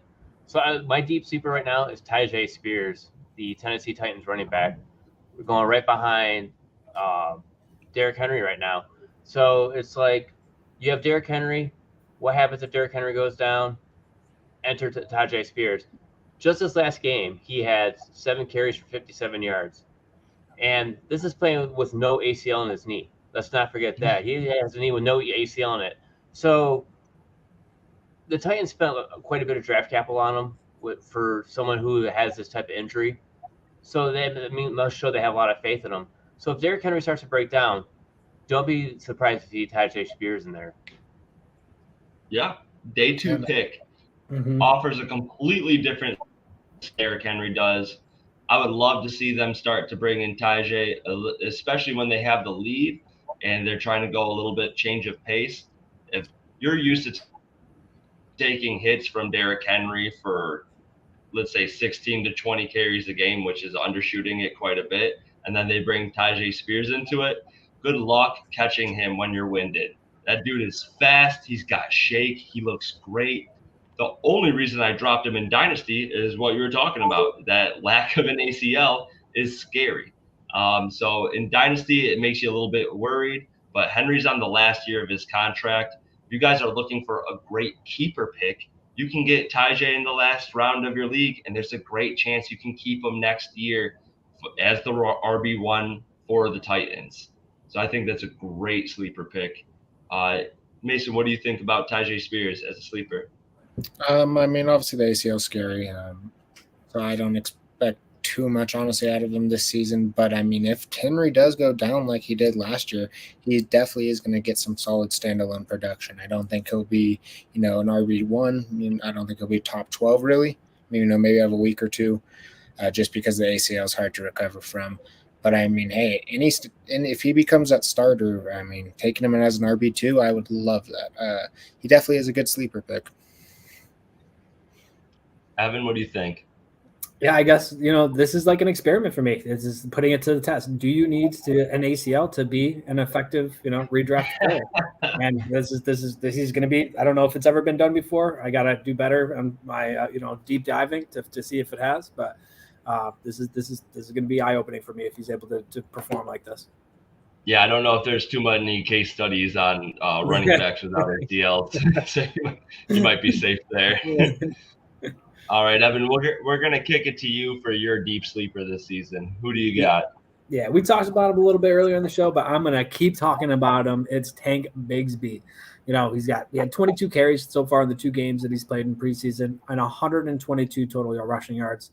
Those are great numbers without even getting a target. And he showed promise as a receiver in college. So if you could add that to his game this season, I think, where he's being drafted right now, that's huge value to what he could put up. And I think next year, if he does put up what I think he's going to, I mean, we're going to be lucky to get him past the 4th round next year if he does put up these good numbers. I like that a lot. Yeah. Jacksonville last year was 9th in the league in terms of points scored per game. I think that they can even take a step up from there. This offense looks incredibly promising. I do think that they're going to go through the air a lot. They got 3 talented wide receivers and a solid tight end there. But if Tank Bigsby can just even vulture some of those looks from Travis Etienne, he's going to show some value in year 1. It could be a little bit boom or bust, but getting him where he's going in drafts this late is a treat. If he actually makes it to the 12th round, jump on it. And again, like I said earlier, I'm comfortable taking him in the 10th. And if you can't, Justin Ross is right there. Got one. Yeah. Add it to the counter. I couldn't do it. I had to bring. We touched on it a little bit earlier, but what do you think about Tank Bigsby as a sleeper? Yeah, I like him, man. I mean, it's just this is how these running backs are becoming now, man. These teams don't care about the running back position. If they don't, you could be a 1st round pick this year. Guess what? We'll draft another one in the 3rd round next year. It doesn't matter anymore. Running back's a running back. Yeah. Yep. I mean, I touched on it earlier too. I think it's a great spot for him to land. Him and Etienne are going to be a good combo out of that backfield where he, definitely after a couple weeks, Tank will have some standalone value. Right. Yeah. Peterson even said it himself throughout the season. He's going to get more and more work. All right, Mason, who do you have as your deep sleeper this year? So for mine, I have Chase Brown. And with Chase Brown, I'm not looking for him for the whole season. I'm more drafting him right now with the likelihood that Joe Mixon is going to be out for a while. He could mess up. Joe Mixon could miss like 4-6 games. that most likely will be Chase Brown's backfield during that time. Obviously, there's Travion Williams, but it's more kind of moved towards that Chase Brown is going to be the number 2. Starting the season, if Mixon is out, he will be the number 1. I'm looking drafting him, having him go 2-3 weeks, trading him off before the week Mixon comes back, and getting a lot of value out of that. Because if he does have a couple explosive weeks, then people are going to be like, oh, people are always super hot off rookies, even in redraft leagues. You can always catch someone who's get some good value out of that is going to have at least 12 weeks of production instead of 4 to 6. And that's kind of what I'm looking for. And honestly, Chase Brown has shown a lot. I've heard great things out of camp from him. I think he will, even if you hold on to him. Mixon, I think, will be he is going to be the number 1 when he's back, but I could see Brown even getting like 30% workload. So just really quick, why do you think Mixon's going to miss 4 to 6 weeks? With the legal trouble? Yeah, I know he was kind of proven. I'm pretty sure something was dropped of what I was known. Yeah, he's found not guilty. It was ruled not innocent, but not guilty. Yeah, not guilty. There's other things. I think there's something else that's kind of being processed, but the NFL still is planning on disciplining him off of what I've heard. There was 2 things. One got dropped. I think one is still up in the air. Yeah, and I do think at least out of one of those things, the NFL is going to discipline him. Right. You can't wave a gun at kids and get away with it fully. So I agree that he probably should get some time, but I think that I think it'll come next year. We just see these legal troubles pushed the next year very frequently. Kamara last year at the Pro Bowl was fighting at the Pro Bowl at an NFL event, basically, not the literal Pro Bowl, but the weekend of. Got pushed back to this year. So I think he'll probably miss next year. I do think that Chase will be a great add if you can get him off the waiver wire. Personally, I'm not drafting him even in the last round. But if you have one of those keeper leagues and you can't keep anybody that wasn't on your roster, maybe draft him with your last pick, drop him, pick him back up later. You got a great option for next season while Mixon is injured. And I do agree, Chase Brown is a crazy athlete. He was in the 85th percentile for 40-yard dash, all the explosive measures, a vertical jump, broad jump, 92nd percentile or above, crazy production profile. So I do think that he can add some value, especially in dynasty leagues. I just think it might take a little while for that to reflect. Ryan, what are you thinking about Chase Brown this season? I don't mind him right now. You don't hear much about him. So he's a great deep sleeper because that's why we call them deep sleepers for a reason. They're players that no one's really looking at. So for sure, he was the Big Ten, like the best Big Ten running back we had last year in all of Big Ten. Actually, in all of the college football, I think he led the league in rushing. So he's no one to mess around with. He can pass, he can catch. He needs to work on that pass blocking a little bit better. It improved during the Senior Bowl, but I definitely think he needs to improve on that. If he improves on that, we could definitely be seeing RB2 in the making. And you're absolutely correct. It was 1,643 yards on the ground last year alone. Added another 240 through the air for Illinois. He definitely put up some massive numbers. Evan, what do you think about Chase Brown this season for redraft? I like him just for all the same reasons, he was a good producer, but when I watched him on tape, him and Zach Evans, just the 2 rookies that I just wasn't too in on. I don't know what it is from a talent perspective. But I do like the opportunity potential, and it's worth a late round 5, like you're saying. Nice. All right, so that brings us to our last deep sleeper. I have Tyler Higbee. That was one of the last tight ends I was referencing that I would rather take just in terms of their value at their ADP over TJ Hawkinson. I'd rather wait until the 1205 where his ADP currently sits. He's the tight end 14 off the board. You can generally grab him in one of the last 3 rounds of your draft, depending on, obviously, your redraft settings. But last year he finished as the tight end 6, and he did that with only 3 touchdowns. The Rams target their tight end at 20.9%. That is the 4th highest in the league as of last year, also higher than TJ Hawkinson or the Vikings. The Rams target market share They also are. I'm sorry. So the target percentage for Tyler Higbee himself was 20.9%. That was the fourth highest of any tight end. The Rams do also target their tight ends at 23.6%. That was 10th highest in the league. They threw the ball 35.7 attempts per game, 10th highest in the league, and that was with Matthew Stafford and Cooper Kupp both only playing 9 games. They had scrubs playing behind them, and they still threw the ball at the 10th highest in the league last year. So with hopefully a healthy Matthew Stafford this season, and a Cooper Kupp helping the offense being more productive, staying on the field, I really do think that Tyler Higbee has one of the best values at the tight end position. If you end up grabbing a high ceiling player like maybe Dalton Kincaid, Chig Okonkwo, you can then pair him right at the ending of the draft with a safe floor player in Higbee, especially if you're playing in those PPR leagues. The guy had a ton of receptions last year. I just really think that he is a great value, and the Rams are the 10th lowest in terms of salary cap. They have $10 million left. They're not going to go out and grab any more players, and even if they wanted to, free agents left: Julio Jones, Kenny Galladay, Jarvis Landry at wide receiver, Cameron Brate at tight end. There's nobody else that they're going to be adding. And there's no significant wide receiver, too. Van Jefferson might be able to stretch the field. Maybe Puka Nacua can step into a little bit of that Robert Woods role, where he's a little bit more of a gadget player.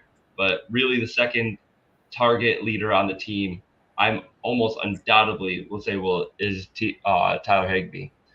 So I love him this late in drafts. Mason, what do you think about Tyler Higbee?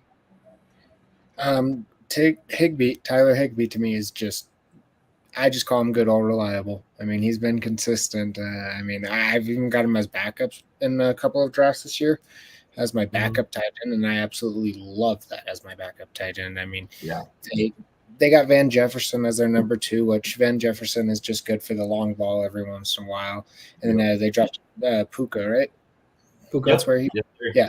I just don't see him really evolving into like the number 2 target this season. I mean, maybe down the line he does it, but I think Higbee is their standalone number 2 target on that team, which if Stafford is healthy, I think they will pass. Perfect. I think he's going to take Puka Nacua is going to take that number 2 spot. I mean, Tyler Higbee, and that's not the only person that they drafted either as a competition. The Davis Allen out of Clemson is no joke, tight end. But I don't think that's why he's being valued so low. I don't know why Tyler Higbee's being valued so low, to be honest with you. It's like a big question mark in my mind. But I think that's a great pick, great sleeper pick. No complaints here. How about you, Ryan? Yeah, I mean, the only reason why I think that he's such a later pick is because we don't know how healthy Matthew Stafford really is. You know, he went down last season, and that whole offense kind of struggled. But Tyler Higbee was still a dominant tight end. I mean, being dominant as he was a top 10 resource.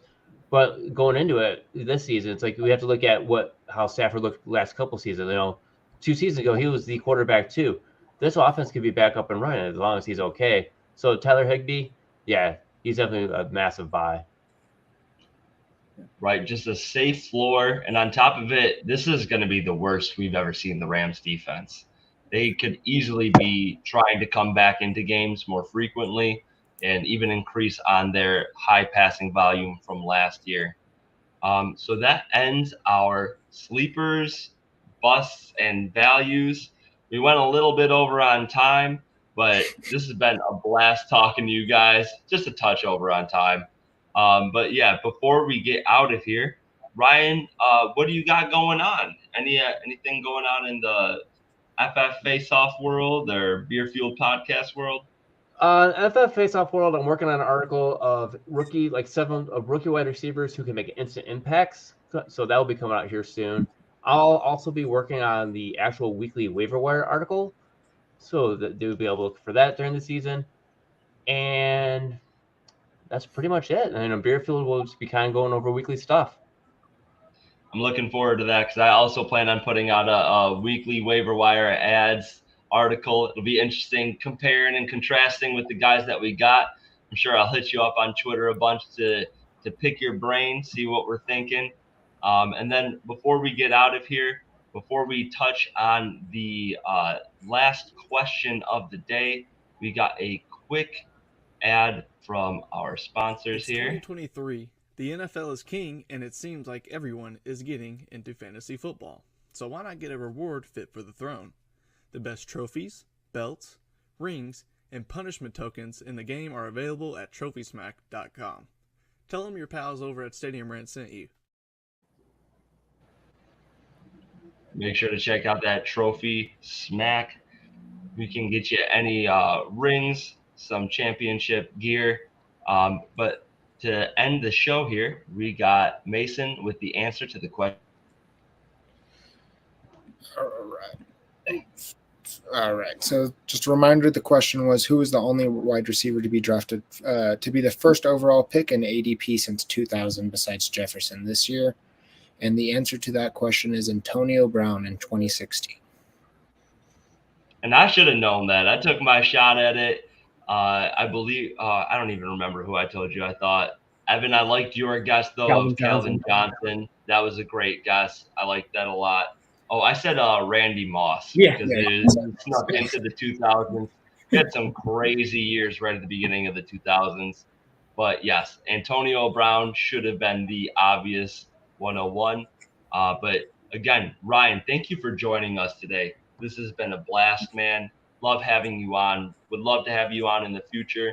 And like I said, I'm going to continue to pick your brain on Twitter. So I hope you don't mind those absolutely, man. DMs. Nope, never. You know how I am. You ask it, I reply to it. Dude, yeah, you're the best, man. Appreciate you having you on. And everyone take it easy. Go win those redraft leagues. Peace.